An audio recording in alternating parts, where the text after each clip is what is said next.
हम श्रवण करना चाहते हैं। और चौथा प्रश्न किया कि परमात्मा ने जो है वो इस सृष्टि में आकर के, इस पृथ्वी लोक में आकर के जो है अनेक अवतार धारण किए, उसके विषय में भी आप हमें बताओ।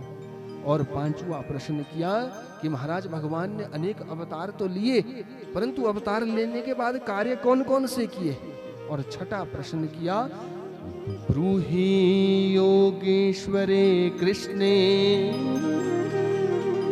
ब्रह्मण्ये धर्मवर्मणि स्वाम काष्ठामधुनोपेते धर्मः कं शरणं गतः। आप ये भी बताएं महाराज कि जब वो भगवान कृष्ण जो है वो अपनी लीला को पूर्ण करके चले जाते हैं तो वो धर्म जो है वो किसकी शरण में जाता है। ये 6 प्रश्न जो है वो भागवत में सूत जी महाराज से उन शौनकादि ऋषियों ने किए हैं। और इन्हीं 6 प्रश्नों के उत्तर जो है वो संपूर्ण भागवत में मिलते हैं। बोलो सच्चिदानंद भगवान की जय। आज सूत जी महाराज जो है वो बड़े प्रसन्न हुए कि अरे आपने तो बड़े सुंदर प्रश्न किए जो है वो मानव कल्याण के लिए किए हैं। अब यहाँ पर सूत जी महाराज उस नैमिषारण्य में बैठ करके जो है भागवत की कथा को कहना आरंभ कर रहे हैं।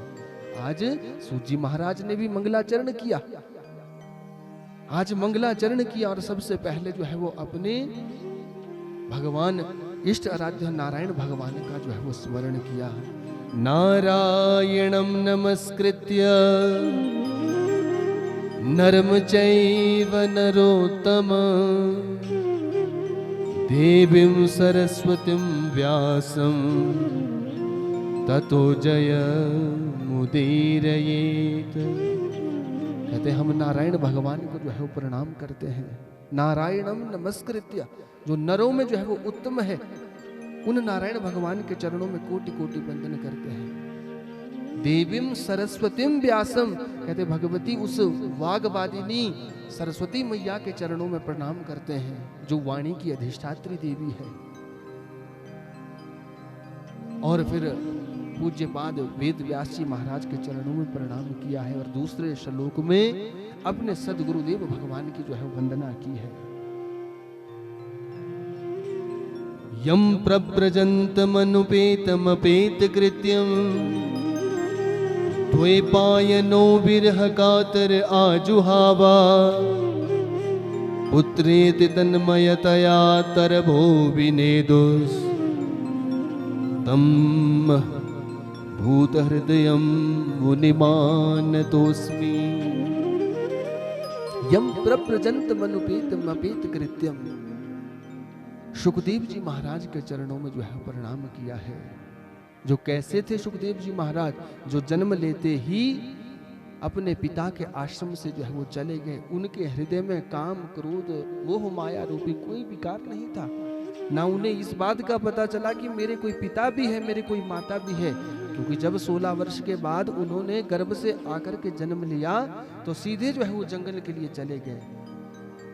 ऐसे सुखदेव जी महाराज को जो है प्रणाम किया है। सुखदेव जी महाराज की कथा को हम संक्षेप विधि से श्रवण करेंगे।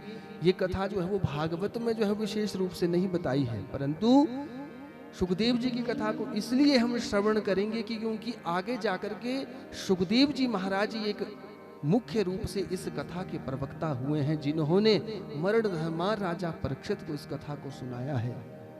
कौशिकी संहिता के हिसाब से ये कहा गया है कि भगवान जो है वो जितने भी हमारे देवी देवता है वो कहां पर रहते हैं। देखो भगवान शंकर जो है वो कहां पर रहते हैं, भगवान शंकर कहां पर रहते हैं, कोई बताएगा? कैलाश में रहते हैं। और भगवान राम जी जो है वो कहां पर रहते हैं, वो साकेत धाम में जो है वो रहा करते हैं। और भगवान कृष्ण जो है वो कहां रहते हैं, वो रहते हैं गोलोक धाम में। और ब्रह्मा जी जो है वो कहां पर रहते हैं, अपने ब्रह्मलोक में। और माँ भगवती वो राज राजेश्वरी जो है वो कहां पर विराजती है, वो अपने मणिद्वीप में जो है वो निवास करती है। एक बार ये भगवान राधा कृष्ण जो है वो अपने गोलोक धाम में जो है वो बने हुए थे।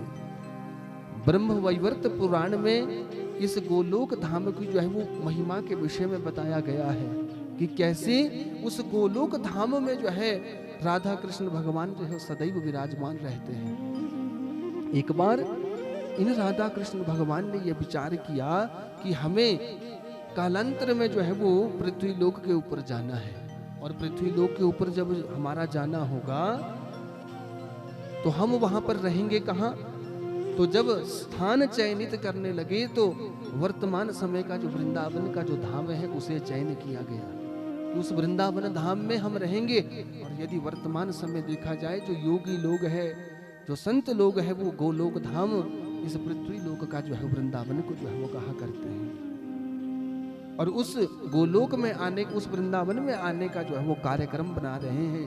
राधा मैया के पास एक छोटा सा शुक, एक तोता रखा था, और उस तोते ने भी राधा मैया से कह दिया कि मैया देखो, आप तो अपने जाने का कार्यक्रम जो है बना रहे हैं, परंतु क्या मैं भी आपके साथ जाऊंगा उस पृथ्वी लोक के ऊपर?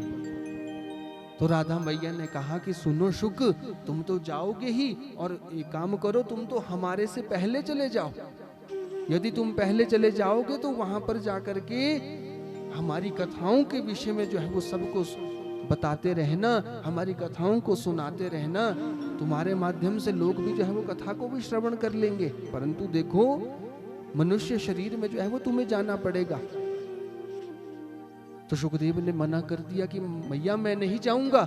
क्यों? क्योंकि यदि मैं जाऊंगा तो वो उस गृहस्थ की, उस सृष्टि की जो है वो माया मुझे घेर लेगी। परंतु राधा मैया ने ये आशीर्वाद दे दिया कि देखो शुक, मैं तुम्हें आशीर्वाद देती हूँ कि तुम्हें वो माया जो है वो ग्रसित नहीं कर सकती। जब ऐसी बात सुनी तो सुखदेव ने आने का जो है वो संकल्प ले लिया और आशीर्वाद जो है वो राधा कृष्ण भगवान से ले लिया। परंतु अब भगवान की ऐसी लीला हुई कि उस सुखदेव के आने का जो है वो कारण कौन बने हैं? शंकर भगवान बने हैं। बोलो शंकर भगवान की जय। शंकर भगवान माँ गौरा मैया के साथ जो है वो कैलाश पर्वत के ऊपर जो है विराजमान रहते हैं।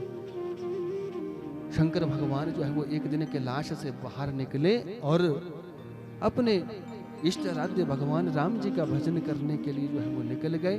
गौरा मैया घर के काम कर रही थी, उसी समय वहां पर नारद जी महाराज का जो है वो आगमन हुआ। नारद ने कहा कि सुनो गौरा, तुम इस कैलाश पर्वत के ऊपर बैठ कर क्या कर रही हो, और आज वो तुम्हारे पति कहाँ है? तो गौरा मैया ने कहा कि देखो महाराज, मैं तो अपनी गृहस्थी का पालन कर रही हूँ, मेरे स्वामी भी यहीं कहीं अपने भगवान का जो है वो इष्ट आराध्य का जो है भजन कर रहे होंगे। आज गौरा मैया ने कह दिया कि आपका आना जो है वो बड़े दिन बाद हुआ, क्या कारण है कि आपका जो है वो बहुत दिनों के बाद जो है वो कैलाश पर्वत के ऊपर आना हुआ? तो महाराज आज पार्वती मैया के पास, माँ गौरा मैया के पास नारद जी महाराज ने जो है वो व्यंग्य भरी बातें जो है वो कहना शुरू कर दिया कि अरे गौरा, अब गृहस्थियों के घर में जो है वो शांति नहीं रह गई है, पति पत्नी में जो है वो विश्वास नहीं रह गया है, प्रेम नहीं रह गया है, केवल और केवल रिश्ते निभाने की बात रह गई है, भाई भाई का जो है वो रिश्ता नहीं रह गया है। इसलिए मैंने जो है वो गृहस्थियों के घर में जाना जो है वो बंद कर दिया है। बोलो गोविंद भगवान की जय। जयकारा जो है वो आप जोर से लगाया करो। मैंने कल भी बात कही थी कि देखो, यज्ञ की पूर्णता जो है वो जयकारे से होती है, और जयकारे का काम जो है वो ये हम और आप लोगों के पास है। क्योंकि जो पूजा का कार्यक्रम था नमः शब्द के साथ, वो तो जो ब्राह्मण वृंद यहाँ पर है उन्होंने कर दिया। शंख का भी घोष जो है वो बारी बारी से पूजा में चला रहता है, परंतु ये जयकारा जो है वो हम आप लोगों को ही लगाना पड़ेगा, तभी इस यज्ञ की पूर्ति होगी। बोलो गोविंद भगवान की। तो जयकारे में कंजूसी मत किया करो।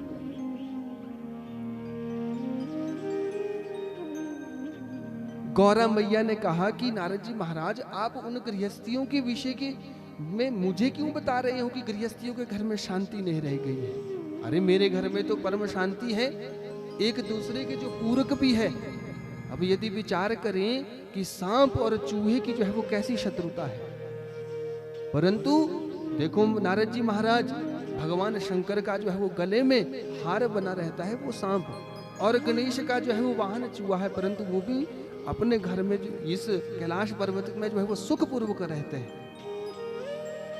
और आप कह रहे हो देखो भगवान जो शंकर है उनके गले में जो है वो सांप लटका रहता है, परंतु जो स्कंद है, जो कार्तिकेय महाराज है, उनका वाहन जो है वो मोर है।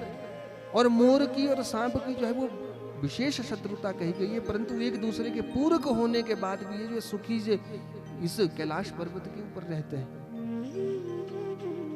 और देखो मेरा वाहन जो है वो सिंह है और भगवान शंकर का जो है वो वृषभ है, परंतु यहाँ पर जो है वो खुशी खुशी सब रहते हैं। आप किस कारण से कह रहे हैं कि मेरे घर में जो है वो सुख शांति नहीं है? मेरे पास आकर के जो है वो गृहस्थियों की बात नहीं लगानी है आपने। तो महाराज नारद जी ने भी फिर सोचा कि अरे ये तो मेरी बात मेरे ऊपर ही भारी पड़ रही है। तो आज कह दिया कि अरे मैंने ठीक ही तो कहा गौरा, मैंने क्या बुरा कह दिया, ये तो तूने अपनी बात कह दी, परंतु यदि मैं तुम्हें बताऊं तो मेरी बात सुनो। तुम शंकर भगवान से कितना प्रेम करती हो? तो बताया कि मैं अनन्य प्रेम जो है शंकर भगवान से करती हूँ। अरे मेरे स्वामी जो है वो मुझसे इतना प्रेम करते हैं कि जो भजन भी भगवान शंकर करते हैं वो भी मुझे बता देते हैं।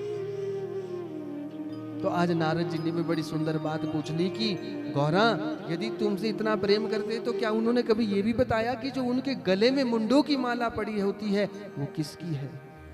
तो आज गौरा मैया ने जो है वो सिर झुका लिया है और कहा कि हे गुरुदेव भगवान, मुझे इस बात का जो है वो पता नहीं है। और आज नारद जी महाराज ने सोचा कि अब मुझे यहाँ से चले जाना चाहिए। क्यों? क्योंकि वो संशय की ग्रंथि जो है वो उस गौरा मैया की हृदय में जो है वो बीज बो डाला है। आज नारद जी महाराज ने आज चले गए। नारद जी महाराज शाम के समय में शंकर भगवान जी का आना हुआ, परंतु आज गौरा मैया ने जो है वो आवाज नहीं सुनी है। जब शंकर भगवान ने आवाज लगाई, नारद जी ने तो ये तक कह दिया था कि गौरा, अरे ये गले में जिनकी मुंडों की माला ये शंकर भगवान जी लगा के रखते हैं, कोई इनकी कोई दूसरी वाली तो नहीं है जिसका जो ये गले में हार बना करके रहते हैं? बोलो सतगुरुदेव भगवान की जय। इस बात को पार्वती मैया के हृदय में जो है वो संशय बन गया, और जब संशय बन गया तो आज जो है वो घर में जब आई, शंकर भगवान जी ने आवाज दी कि अरे गौरा कहाँ हो?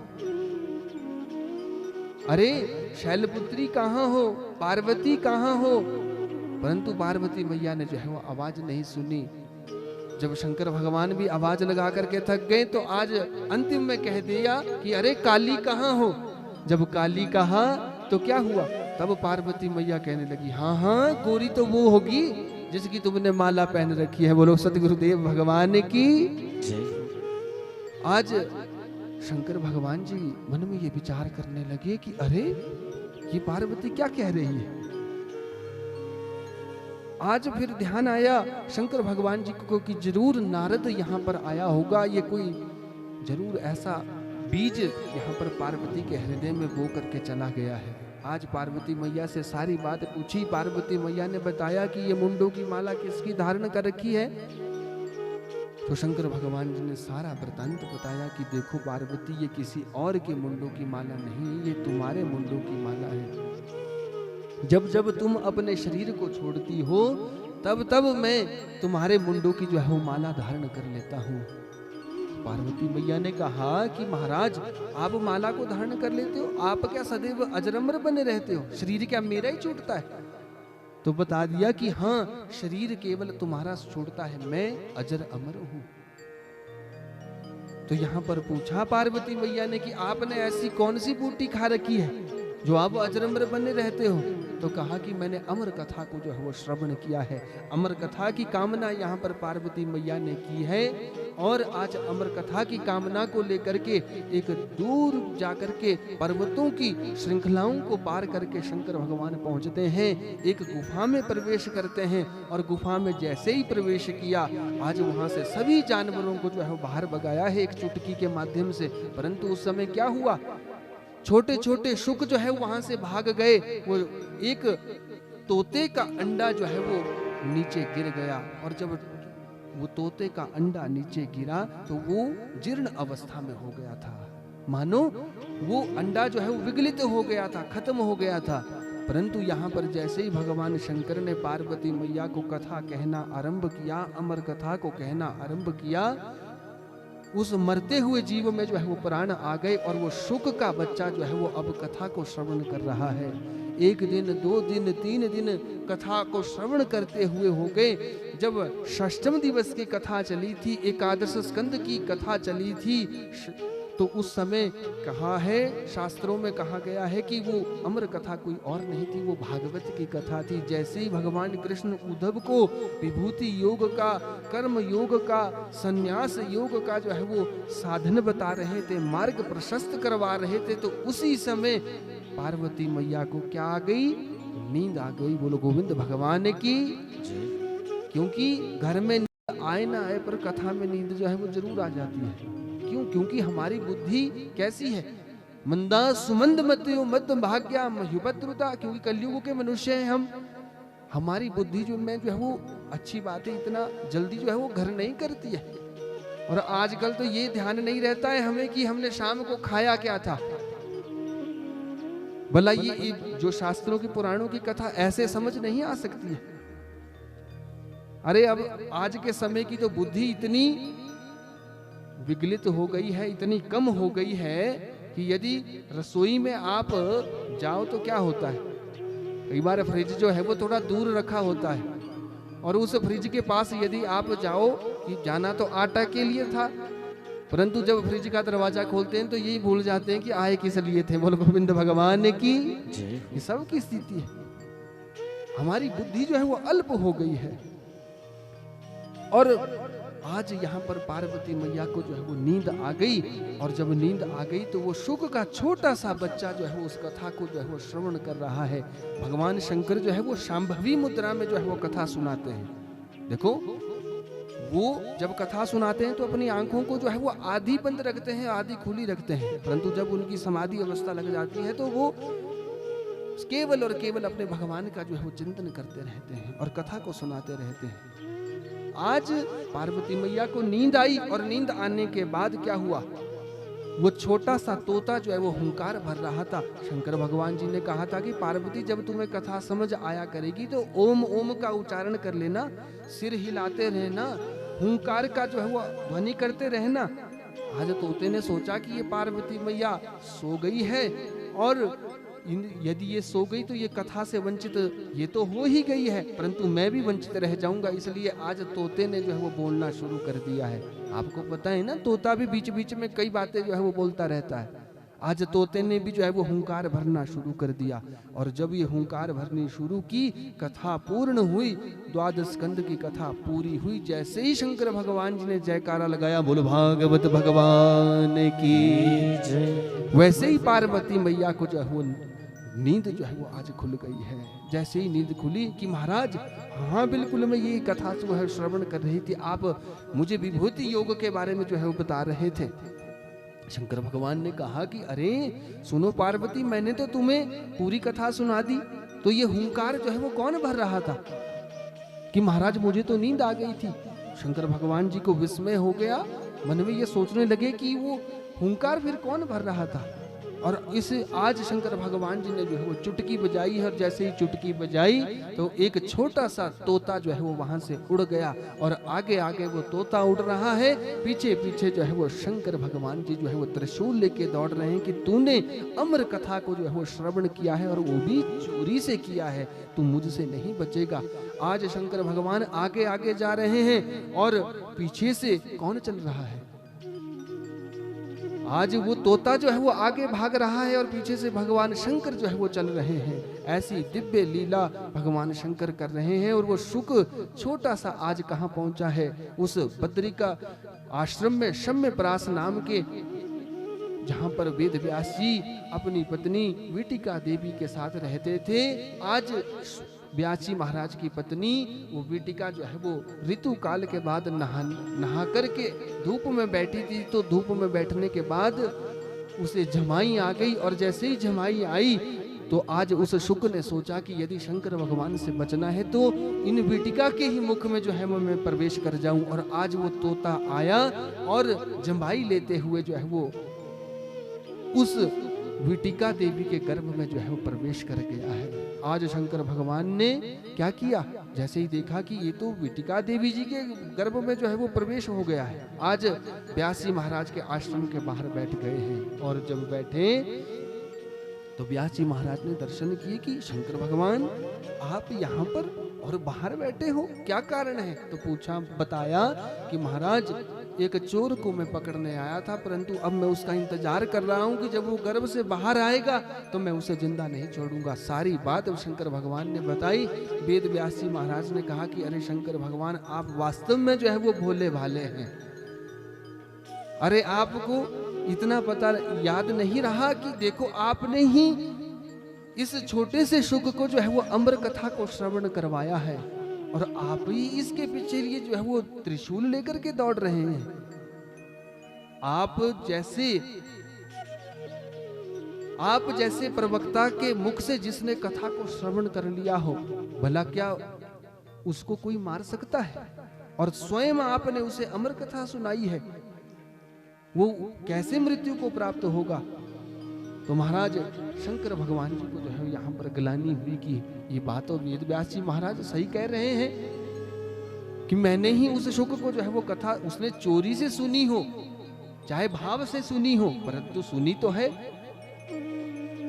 तो आज शंकर भगवान जी ने आज उस भागवत रूपी अमर कथा को जो है वो श्राप दे दिया कि देखो, इस कथा को श्रवण करके पुरुषार्थ चतुष्टय की आने वाले समय में मनुष्य प्राप्ति कर सकता है, परंतु अमर जो है वो नहीं हो सकता है। धर्म अर्थ काम मोक्ष को मनुष्य इस कथा को श्रवण करने से प्राप्त कर सकता है, परंतु मोक्ष को प्राप्त करने के बाद वो अमर नहीं हो सकता है। और आज शंकर भगवान जी जो है यहाँ पर अपने आश्रम के लिए जो है वो चले गए हैं। बोलो सतगुरुदेव भगवान की। अब कालांतर में जो है वो सुखदेव जी का जो है जन्म वीटिका के गर्भ से हुआ है। ऐसे सुखदेव जी की वंदना जो है वो कौन करते हैं? सूत जी महाराज, कि मैं अपने गुरुदेव भगवान का जो है वो नमन करता हूँ। 16 वर्ष तक ये सुखदेव जी महाराज जो है वो वीटिका के गर्भ में जो है वो बने रहे, और कई शास्त्रों में तो ये भी लिखा है कि 12 वर्ष तक जो है वो सुखदेव जी महाराज रहे। परंतु वो कितने भी वर्ष रहे हो, परंतु माया से जो है वो ग्रसित नहीं थे। माया से ग्रसित ना होने के कारण वो जन्म लेते ही जंगल के लिए चले गए, और जंगल में जाकर के जो है वो निर्गुण ब्रह्म का जो है वो ध्यान करते हैं। ऐसे सुखदेव जी महाराज को जो है हम प्रणाम करते हैं। बोलो सुखदेव भगवान की, शंकर भगवान की। शंकर भगवान जी जिन्होंने अमर कथा सुनाई, और अमर कथा सुनाने के बाद आज त्रिशूल लेके उनके पीछे दौड़ रहे हैं। महाराज शंकर भगवान के बराबर जो है वो औगड़ दानी कोई नहीं है, भोलेनाथ है वो, उनके बराबर जो है वो कोई नहीं है। एक छोटी सी हाजरी भगवान के चरणों में लगाएंगे और क्या कहेंगे? ओ भोलेनाथ से निराला,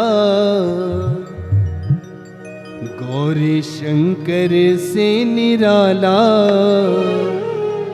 कोई और नहीं।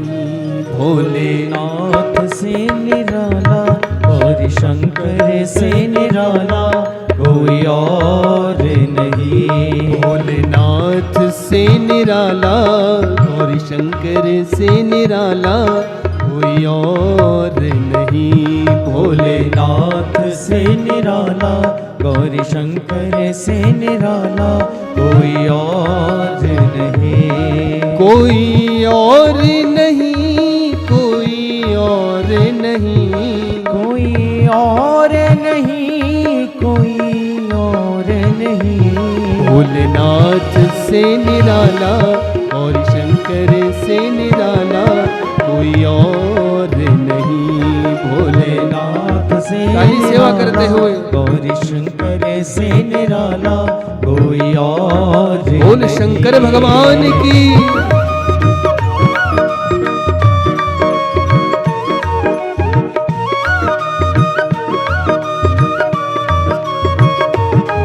जय हो।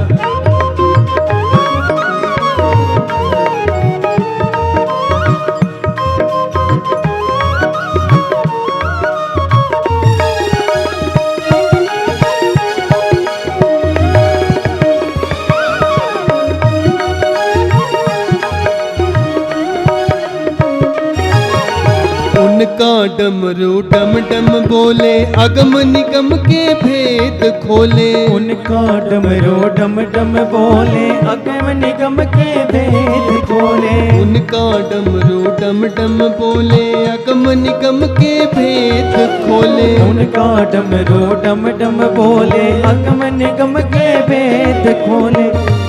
ऐसा डमरू बजाने वाला और नहीं, ऐसा डमरू बजाने वाला और नहीं।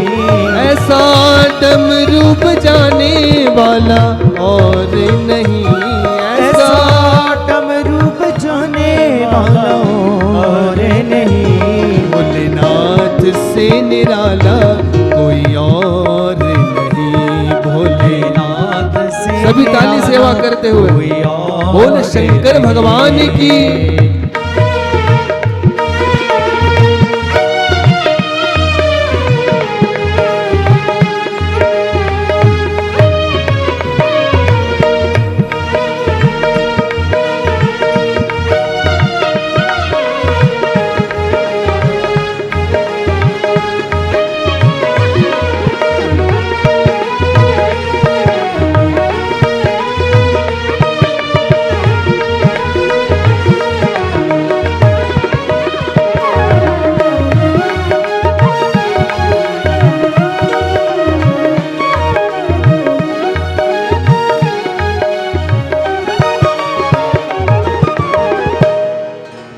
काया जब जब करवट बदले, पाप चमकते अगले पिछले। काया जब जब करवट बदले, पाप चमकते अगले पिछले। काया जब जब करवट बदले, पाप चमकते अगले पिछले। काया जब जब करवट बदले, पाप चमकते अगले पिछले। अब तो मुझको बचाने वाला और नहीं। अब तो मुझको बचाने वाला और नहीं। अब तो मुझको बचाने वाला और नहीं। अब तो मुझको बचाने वाला और नहीं। भोलेनाथ से निराला कोई और नहीं। भोलेनाथ से निराला कोई और नहीं। भोलेनाथ से निराला कोई और नहीं। भोलेनाथ से निराला कोई बोल और शंकर भगवान की।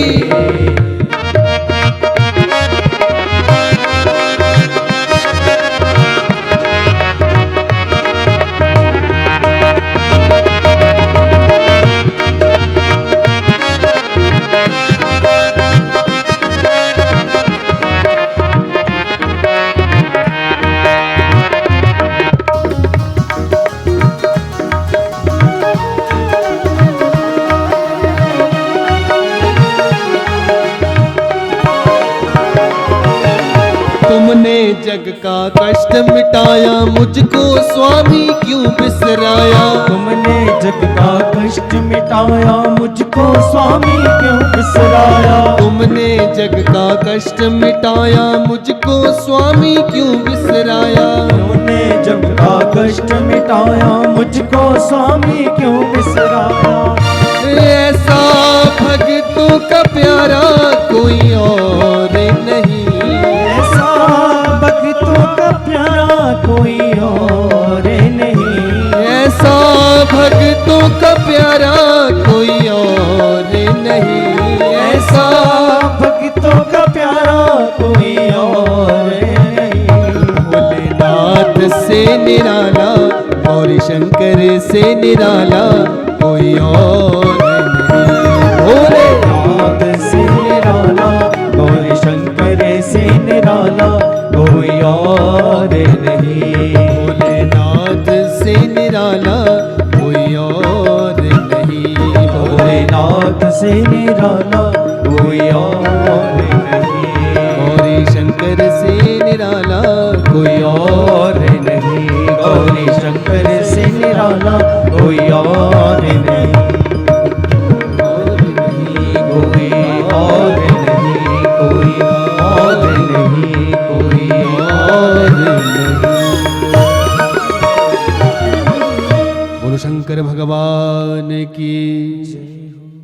ऐसे वो भोलेनाथ शंकर भगवान जो है वो औगड़दानी है, भोलेनाथ है। उन्हें सब बातों का पता होकर के भी वो सदैव जो है वो कैसे बने रहते हैं, भोलेनाथ बने रहते हैं। ऐसे सुखदेव जी के ऊपर कृपा की अमरनाथ की अमर कथा के रूप में। और कालांतर में सुखदेव जी महाराज जन्म लेते जो है वो चले गए और ये सूत जी महाराज के जो है वो गुरु हुए हैं। ऐसे सदगुरुदेव भगवान को जो है वो सूत जी महाराज ने प्रणाम किया है। और आपने अभी पीछे कथा श्रवण की कि 6 प्रश्न जो है वो इन शौनकादि ऋषियों ने जो है वो किए थे। और सबसे पहला प्रश्न किया था कि कलयुगों के जीवों का कल्याण कैसे हो। तो अब उस प्रश्न का पहले प्रश्न का उत्तर देते हुए सूत जी महाराज कहते हैं कि देखो, यदि मनुष्य अपना कल्याण चाहता हो, कलयुग का मनुष्य यदि अपना कल्याण चाहता हो, तो किसी ना किसी बहाने से वो भगवान का जो है वो नाम लेता रहे, वो भगवान की भक्ति को करे। और ये संस्कार जो है वो मनुष्य को अपने हृदय में जो है वो बाल्यकाल से ही जो है वो धारण कर लेने चाहिए। इसलिए तो नाम की जो है वो महिमा को गाया जाता है। पुराने समय में तो हमारे बुजुर्ग लोग जो हुआ करते थे, इसीलिए तो नाम भी जो है वो भगवान के नाम के आधार पर रख दिया करते थे। क्यों? क्योंकि बहाने से ही सही आप भगवान का नाम तो लेंगे। तो सबसे पहली बात यही कि ही देखो, मनुष्य को यदि अपना कल्याण करना है तो सबसे पहले भगवान की भक्ति करनी पड़ेगी। और भक्ति यदि करनी होगी तो उसे किसी ना किसी नाम को जो है वो धारण करना पड़ेगा। केवल और केवल कलयुग में एक नाम ही जो है वो मनुष्य को इस भवसागर से पार लगा सकता है। और कलयुग की विषय में जब चर्चा की तो गोस्वामी तुलसीदास जी ने रामचरितमानस में भी सुंदर बात कही है। कलियुग केवल नाम आधारा, कलियुग केवल नाम तारा, कलियुग केवल नाम आधारा, कलियुग केवल नाम आधारा।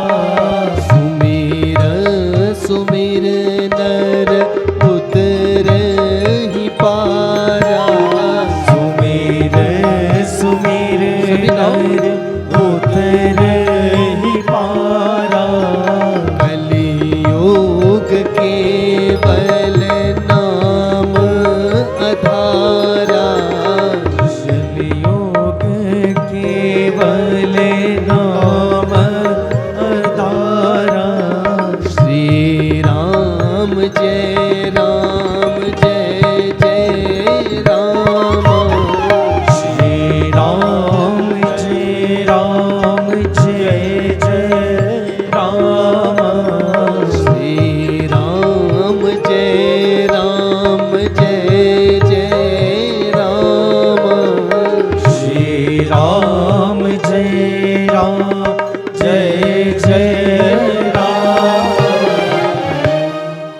कलयुग केवल नाम आधारा, सुमिर सुमिर नर उतरहि पारा। और गोस्वामी तुलसीदास जी कहते हैं कि नाम की महिमा जो है वो कलयुग में विशेष रूप से गाई गई है।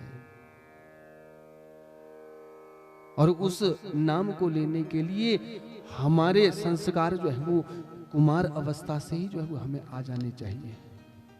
यदि हम ये सोचें कि अब हम रिटायरमेंट के बाद जो है वो भगवान का भजन करेंगे, तो बोला कैसे भगवान का नाम जो है वो हमारी जिह्वा के ऊपर आएगा। सारी उम्र से नहीं लिया तो फिर रिटायरमेंट के बाद भी कैसे आएगा। हमने कई बुजुर्गों को कहा है कि महाराज आप जो है वो भगवान का नाम लिया करो। मैंने तो अपनी दादी जी तक को कहा कि देखो राम का नाम लिया करो, वही कल्याण जो है वो करेगा। तो कहते हैं कि बेटा नहीं निकलता मुंह, जब सारी उम्र लिया ही नहीं। बोलो गोविंद भगवान की जय। इसके लिए संस्कार जो है वो आवश्यक है। सूत जी महाराज कहते हैं कि मनुष्य यदि भगवान का नाम धारण करेगा तो उसके हृदय में भगवान की भक्ति जागृत होगी। और भक्ति करना जो है वो मनुष्य का परम जो है वो कल्याण यदि अपना चाहता है तो वो भक्ति करे, भगवान का नाम गुणगान करे। सवै पुंसा परो धर्मो यतो भक्तिरधोक्षजे अहेतुक्य प्रतिहता ये आत्मा संप्रसीदति। मनुष्य को भक्ति करनी चाहिए, परंतु कैसी भक्ति करनी चाहिए? अहेतुक्य अप्रतिहता ये आत्मा संप्रसीदति। भगवान की भक्ति तो करे मनुष्य, परंतु करे कैसी? अहेतुक्य, उसमें कोई हेतु ना जुड़ा हो हमारा। परंतु आज करके हम आप लोग जो कलयुग के जीव हैं, हम क्या करते हैं? हम भक्ति करते हैं कि महाराज पुरोहित जी ने बता रखा है कि देखो शनिवार को जो है वो पीपल के ऊपर पानी चढ़ाना चाहिए, शनिदेव के जो है वो ग्रह शांत होते हैं, इसी कामना से जो है वो जल चढ़ाएंगे, वरना ऐसे तो कभी समय नहीं लगेगा।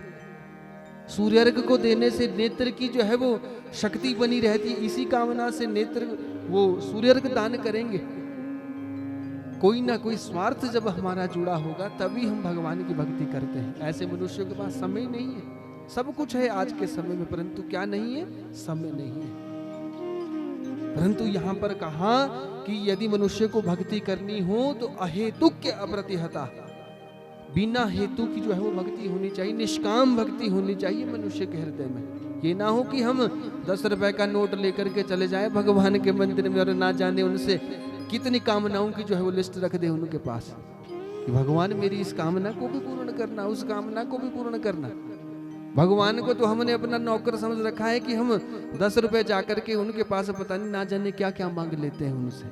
बोलो सच्चिदानंद भगवान की जय। सूत जी महाराज कहते हैं कि देखो भक्ति मनुष्य को करनी चाहिए।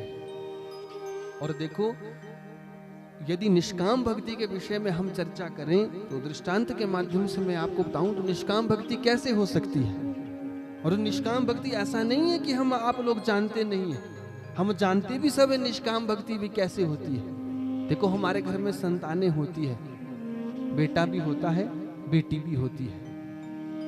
और बेटा जब होता है तो मनुष्य उससे क्या क्या कामना लेकर के जो है वो जुड़ा रहता है कि मेरा बेटा बड़ा होगा, बड़े होने के बाद पढ़ेगा, पढ़ने के बाद ना जाने क्या क्या करेगा, और कुछ नहीं करेगा तो बाद में कम से कम केवल आग तो लगा देगा। बोलो सच्चिदानंद भगवान की जय।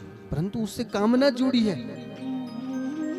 और वैसे ही तो बिल्कुल ठीक पुत्री जो होती है, पुत्री का जन्म होता है, उसको पढ़ाते हैं, पढ़ाने के बाद वो अच्छी शिक्षा ग्रहण करती है, यदि वो अपने रोजगार में भी कुछ लग जाए तब भी माता पिता जो है वो उससे कोई इच्छा जो है वो नहीं रखते हैं। जब उसका विवाह भी कर दिया जाता है, विवाह करने के बाद माता पिता जो अपना फर्ज होता है वो पूरा करते हैं, और पूरा करने के बाद अंत में अपने बच्चों को भी यही संस्कार देते कि बेटा जे तेरी बहन के घर में कल कुछ काम होगा तो तूने अपने हाथ से जो है उसको परे ही देना, और जब घर में आए तो कभी खाली मत भेजना।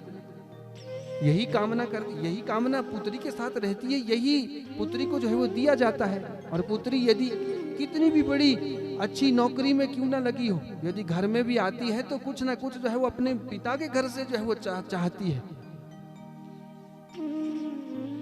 पुत्री को शास्त्रों में जो है वो दुहित्री शब्द कहा गया है। वो कितनी भी समृद्ध क्यों ना हो, परंतु अपने पिता के घर से उसे जरूर किसी ना किसी चीज की जो है वो कामना रहती है। परंतु माता पिता उससे जो है वो कोई कामना नहीं रखते हैं। और बेटे से जो है वो ना जाने हम क्या क्या कामना लेकर के जुड़े रहते हैं। और आजकल की तरह बेटे हो तो माता पिता को ना जाने कहाँ छोड़ जाते हैं, और बाद में जो है वो पुत्रियां ही संभालती है। बोलो सच्चिदानंद भगवान की जय। कहने का क्या अभिप्राय है? दृष्टांत बिल्कुल लौकिक है। समझने के लिए ये बात है कि जैसे हम अपनी पुत्री से निष्काम प्रेम करते हैं, उससे हमारा कोई स्वार्थ नहीं होता है, वैसा ही प्रेम जो है वो परमात्मा के साथ भी हमारा होना चाहिए कि परमात्मा जो आपने हमें दिया है हम उसमें संतुष्ट है, और आपने भविष्य के लिए भी हमारे बारे में जो है वो सब कुछ जो है वो पहले सोच करके रखा है। ऐसी भक्ति यदि हमारी परमात्मा के प्रति होगी तो क्या होगा, उनके प्रति हमारा प्यार प्रेम जो है वो बढ़ेगा और फिर भगवान के हम भक्त कहलाएंगे। फिर सूत जी महाराज ने कहा कि देखो ये तो होगी ज्ञान की बात, परंतु ज्ञान के साथ साथ जो है वो वैराग्य होना भी जो है वो बहुत जरूरी है। ये ना हो कि हमें ये तो पता है कि हमें भक्ति भगवान की करनी चाहिए, नाम लेना चाहिए, नाम भी हम लेते रहें, ये भी बात हमें पता हो, परंतु हमारे हृदय में जो है वैराग्य हो ही ना। हम केवल और केवल इसी बात को मन में सोचते रहेंगे कि हमारा घर जो है वो ठीक चलना चाहिए। अरे ये जब आप नहीं भी रहेंगे ये तब भी ठीक चलेगा। बउओं ने तो वही करना है जो उनकी मर्जी होगी। बोलो गोविंद भगवान की। उनको आप का बोलने से कोई फायदा नहीं है, परंतु यहाँ पर निर्देश दिया है कि ज्ञान के साथ साथ जो है हमारी भक्ति में वैराग्य भी जो है वो धीरे धीरे आना चाहिए। जैसे जैसे उम्र बढ़ती है वैसे वैसे ये घर के झंझट जो है वो छोड़ देने चाहिए। कहा कि ज्ञान के साथ साथ जो है वो वैराग्य भी होना बहुत जरूरी है। और जो बिना ज्ञान और वैराग्य की भक्ति होती है वो बांझ होती है, उस भक्ति का कोई फायदा नहीं होता है। चाहे आप पूरी उम्र जो है वो सारी उम्र जो है वो भगवान का नाम लेते रहो, ज्ञान वैराग्य से युक्त जो है वो भक्ति होनी चाहिए। ये पहले प्रश्न का जो है वो उत्तर दिया है यहाँ पर सूत जी महाराज ने कि कलयुगों का मनुष्य का जो है वो कल्याण कैसे हो, तो बताया कि भक्ति करें और वो निष्काम भक्ति हो। और दूसरे प्रश्न का उत्तर दिया है। दूसरा प्रश्न था कि भगवान ने इस धराधाम पर आकर के जो है वो अवतार लिए, तो अवतार जो लिए वो कितने अवतार थे, तो उन्हीं अवतारों के विषय में जो है वो जैसे जैसे आगे भागवत की कथा चलेगी वैसे वैसे हम भगवान के पुराणों अवतारों की कथा को भी जो है वो श्रवण करेंगे। भगवान के जो है इस समय तक जो है वो 23 अवतार जो है वो हो चुके हैं और 24वां अवतार जो है वो कल की भगवान के रूप में जो है वो होना निश्चित है। ये दूसरे प्रश्न का उत्तर दिया। और अब यहाँ पर सूत जी महाराज से शौनकादि ऋषियों ने जो है वो प्रश्न किया है कि महाराज आपने जो ये हमें भागवत कथा जो वो सुनानी आरंभ की है, इसके मुख्य ये भागवत जो है वो कहाँ से निकली और इसकी जो मुख्य रूप से ये कहाँ से और किसने जो है वो गाई है, ये हम मनुष्यों के पास हम ऋषियों के पास कैसे पहुंची, इसके विषय में हम ये जानना चाहते हैं। तो सूत जी महाराज ने यहाँ पर अपने प्रश्नों को विराम दे करके वेद व्यास जी महाराज जी की कथा को श्रवण किया है कि भगवान जब आदि काल में जब सृष्टि करते हैं तो अपनी सृष्टि करते हुए अनेक ऋषियों को जो है उत्पन्न करते हैं और उसी सृष्टि के माध्यम से प्रमुख ऋषियों में से वशिष्ठ जी महाराज को उत्पन्न करने के बाद उनके आगे जो है वो पराशर होते हैं, उनके आगे शक्ति होते हैं। शक्ति पहले हुए, शक्ति के आगे पराशर हुए और पराशर के जो है वो वेद व्यास जी महाराज जो है वो पुत्र हुए हैं। ये एक द्वीप में जो है वो इनका प्रादुर्भाव हुआ था, इसलिए इनका नाम जो है वो द्वैपायन भी पड़ा था। इनका रंग जो है वो काला था, इसलिए कृष्ण द्वैपायन वेद व्यास भी जो है वो इनका नाम पड़ा था। पूर्व समय में कल्प सृष्टि के अनुसार द्वापर के अंत की ये बात है। द्वापरे समनु प्राप्ते तृतीये युग पर ये जातः पराशराद योगी ही वासव्या कलये हरे। वर्तमान चतुर्युगी के द्वापर में व्यास जी का जन्म जो है वो मत्स्य गंधा के गर्भ से जो है वो होता है और वेद व्यास जी महाराज ये ऐसे एक विद्वान हुए जिन्होंने अपने हृदय से एक बड़े सुंदर ग्रंथ की जो है वो रचना की। व्यास जी महाराज ने एक वेद को जो है वो पहले लिखा है जिसका नाम था ऋग्वेद। ऋग्वेद को जो है वो लिखा है और पहले ये वेद जो है वो केवल एक था, परंतु वेद व्यास जी महाराज इतने विद्वान थे, उन्होंने एक वेद के जो है वो 3 विभाग और किए और 4 वेदों को जो है वो लिख दिया। 4 वेद लिख दिए। 4 वेदों के बाद उन्होंने महाभारत की जो है वो रचना की है। महाभारत की रचना करने के बाद एक दिन वो सरस्वती नदी के तट के किनारे बैठे हैं और मन में जो है वो खिन्नता उनके बनी है कि मैंने अनेक शास्त्रों को लिख दिया, पुराणों को लिख दिया, परंतु मेरे मन में जो है वो शांति नहीं है। क्योंकि वेद व्यास जी ने पहले तो वेद लिखे और वेद लिखने के बाद 17 पुराणों की जो है वो रचना कर दी। 17 पुराणों के बाद उन्होंने शास्त्रों को, उपनिषदों को लिखा, महाभारत को लिखा, परंतु मन में जो है वो शांति नहीं हुई। आज ये वेद व्यास जी महाराज कहाँ बैठे हैं? सरस्वती नदी के तट के किनारे बैठे हैं और वहां पर नारद जी महाराज का आगमन होता है। बोलो नारद जी महाराज की जय। आज वेद व्यास जी महाराज ने बड़े अनन्य भाव से जो है उनके चरणों में प्रणाम किया।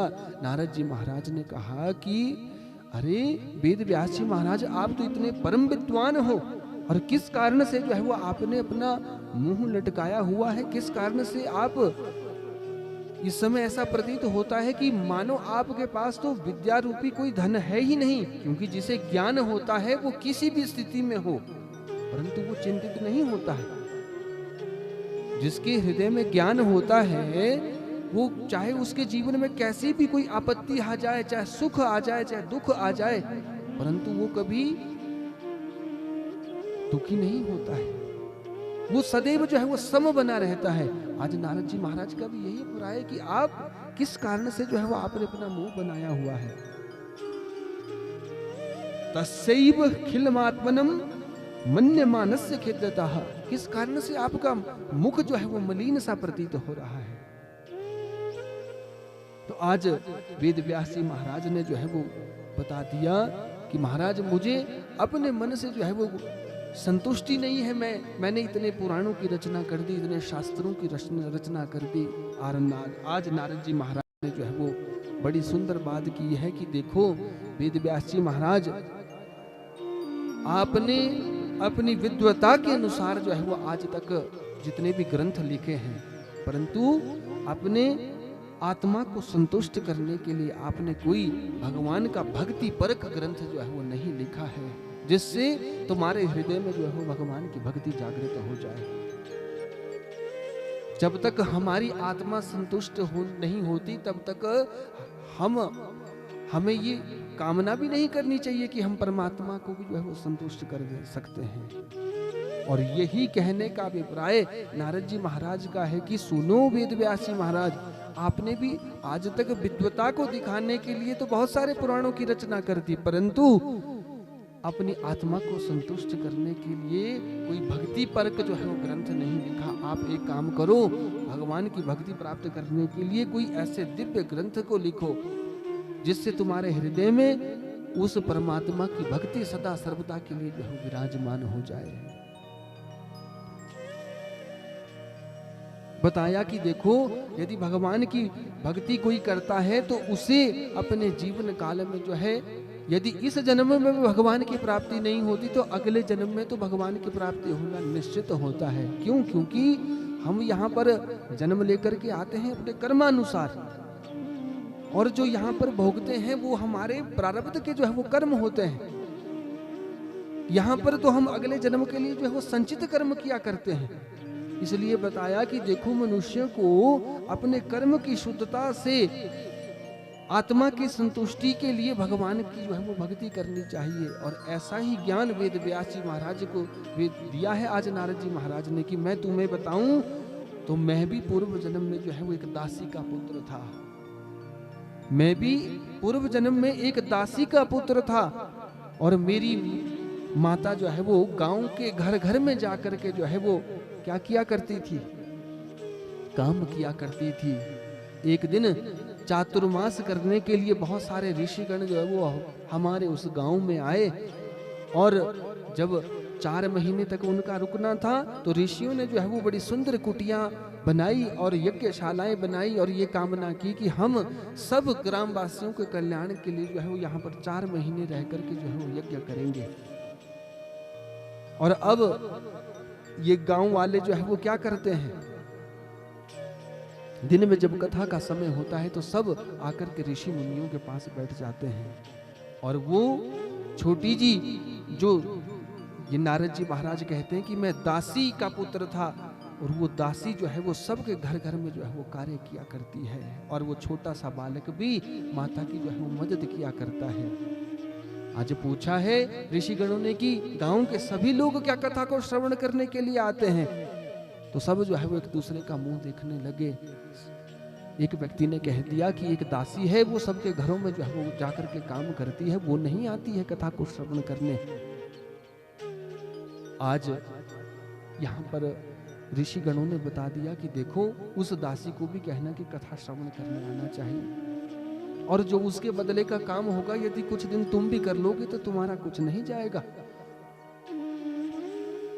आज वो दासी भी जो है वो भगवान की कथा को श्रवण करने के लिए आती है, भगवान की कथा को श्रवण करती है। मन में जो है वो संकुचित भाव लेकर के जो है वो कथा में बैठी है कि हमने देखा है, सुना है कि जब ग्रंथ के पास आते हैं, ग्रंथ के पास जाते हैं तो खाली नहीं जाना चाहिए, कुछ ना कुछ जो है वो जरूर ग्रंथ के पास चढ़ाना चाहिए। हो सके तो पुष्प हाथ में हो लेकर के जो है वो कथा को श्रवण करना चाहिए। और आज मेरे पास तो कुछ अर्पित करने के लिए कुछ नहीं है। आज मन में ये कामना कर रही थी, तो जैसे ही आरती का क्रम पूरा हुआ तो भगवान के पास प्रणाम, आज जैसे ही पुराण के पास प्रणाम करने आई तो क्या हुआ, आज उस दासी ने जो है वो अपने पुत्र को ही सौंप दिया है उन ऋषिगणों को। ऋषिगणों ने कहा कि अरे देवी, तुम ये क्या कर रही हो? तो कह दिया कि मेरे पास देने के लिए इस पुत्र के अलावा जो है वो कुछ नहीं है।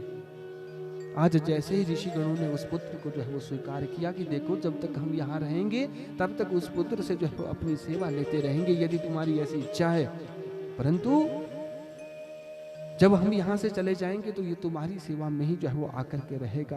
काल चक्र बीता, चातुर्मास पूरा हुआ।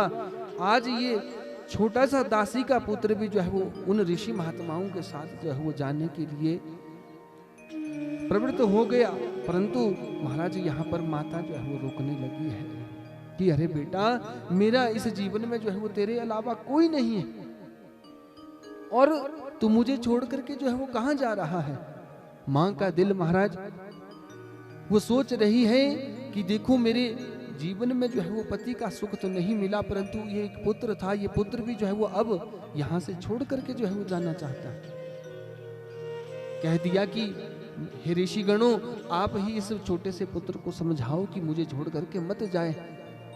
तो आज महात्माओं ने समझाया और कहा कि देखो बेटा, जब तक तुम्हारी माता जीवित है तब तक माता की सेवा करना, क्योंकि पुत्र का सबसे बड़ा कर्तव्य जो है वो माता पिता की सेवा करना है। तो आज उन ऋषिगणों ने उस दासी के पुत्र को जो है वो एक मंत्र दे दिया। ओम नमो भगवते हेतुभ्यं वासुदेवाय धीमहि प्रद्युम्नाय अनिरुद्धाय नमः संकर्षणाय च। इस मंत्र का जाप करते रहना, दासी पुत्र तुम्हारा जो है वो भगवान कालांतर में जो है वो कल्याण करेंगे। ये मंत्र उस दासी के पुत्र ने लिया। अब उस मंत्र को जो है वो सुबह शाम उठते बैठते जो है वो ये बालक जो है वो किया करता है। मैया ने सोचा कि अरे ये छोटी सी उम्र में कहीं बाबा बन गया तो मेरी तो बड़ी मुश्किल हो जाएगी। बोलो सच्चिदानंद भगवान की। क्योंकि आपने ये विचार करना, गांव की माताएं और सब कुछ बच्चा कर लेगा, परंतु यदि बाबा बनने की इच्छा हो जाएगी तो माता पिता जो है वो सूर्यर्घ देने से भी मना कर देंगे कि बेटा तू ऐसे ही ठीक है, बस देखना कहीं हमें छोड़ करके चला जाइयो या कहीं बाबा बनने की सोचियो। और आज उस छोटे से बालक को भी माता समझाती है कि देखो बेटा, थोड़ी देर पूजा कर लिया कर, परंतु सारा दिन तू बैठा रहता है, ठीक नहीं है। परंतु उस दासी के पुत्र की ऐसी लगन उस मंत्र में लग गई कि वो रात को भी जो है वो सो करके उठ जाता था और भगवान के नाम को जो है उच्चारण करता रहता था। अब माता जो है वो उसे सुलाती भी अपने पास है। अब वो दासी का पुत्र ये सोचता है कि अरे मेरी माँ ने तो मेरा भजन भी जो है वो रोक दिया है। एक दिन की बात है कि शाम के समय में गोदूली वेला में वो दासी जो है वो गाय धोने गई, और गाय धोने जब गई तो क्या हुआ, जैसे ही गौशाला में प्रवेश किया तो गोधूली का समय था, एक रस्सी प्रतीत हो रही थी, परंतु वो वहां पर सर्प था, और सर्प ने जो है वो उस दासी के को जो है वो आज डस लिया है, और उसका देहावसान उसी गौशाला में जो है वो हो गया है। इस बात का पता जब उस दासी के पुत्र को लगा तो आज अपनी माँ के पास आकर के जो है वो विलाप कर रहा है। गांव वालों ने मिलकर के जो है उस दासी का जो है वो औरतोदेहिक संस्कार उस बालक से करवाया है। अब दासी के पुत्र ने सोचा कि अब तो मेरे घर में मेरी माँ भी नहीं है, क्यों ना मैं भी भगवान के भजन के लिए चला जाऊं। और अब वो दासी का पुत्र जो है वो उत्तर दिशा की तरफ भगवान के भजन को चला गया, और जो मंत्र महात्माओं के द्वारा दिया गया था केवल और केवल उसका जाप किया करता है।